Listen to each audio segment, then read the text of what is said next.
ఈ మధుమతి అన్న పేరు మా చిన్నతనంలో మాకు పరిచయం అయిన పేరు. దిలీప్ కుమార్ యాక్ట్ చేసిన మధుమతి సినిమా. ఇది కూడా చూసిన వాళ్ళకి మనసుకు హత్తుకునే కథే కలిగి ఉంది. జనరల్గా ఏమిటంటే ఒక జీవిత ప్రవాహంలో మనుషులు కొట్టుకుపోతూ ఉంటారు. ఆ ప్రవాహం ఒక్కొక్కరిని ఒక్కొక్క తీరానికి చేరుస్తుంది. కొంతమంది ఏ తీరానికి చేరుకోలేక చివరికి సముద్రంలో కలిసిపోతూ ఉంటారు.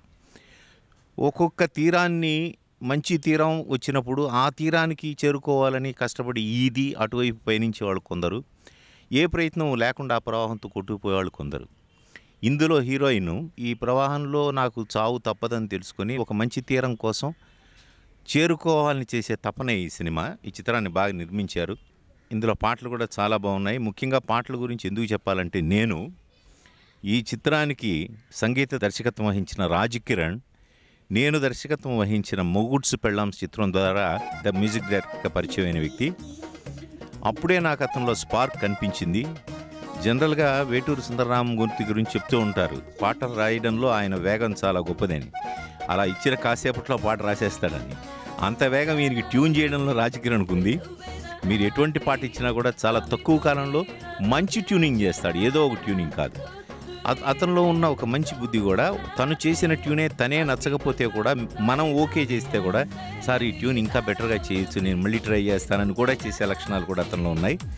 మా సినిమాకి అతను చేసిన మ్యూజిక్లో ఒక సాంగ్కి నంది అవార్డు కూడా వచ్చింది. కాబట్టి రాజ్ కిరణ్ మ్యూజిక్ ఈ సినిమాకు ఒక అసెట్ అవుతుందని కూడా నేను ఆశిస్తున్నాను.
ఈ సినిమాకి story, screen play, dialogues, directions ఈ బాధ్యతలను నిర్వహించిన రాజ్ శ్రీధర్ గారు.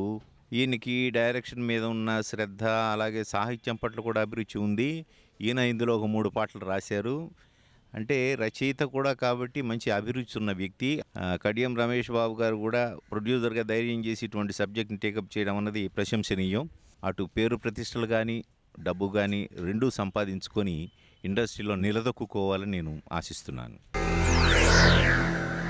ఒరే బా, మా చెల్లి భలే ఉందిరా, జాగ్రత్తగా మేనేజ్ చేయి. నాకు వదిలే గురు, నీ చూసుకుంటాగా. ముందు బయట చూసుకో. మీ ఇద్దరు పేర్లు చెప్పి లోపలికి రండి.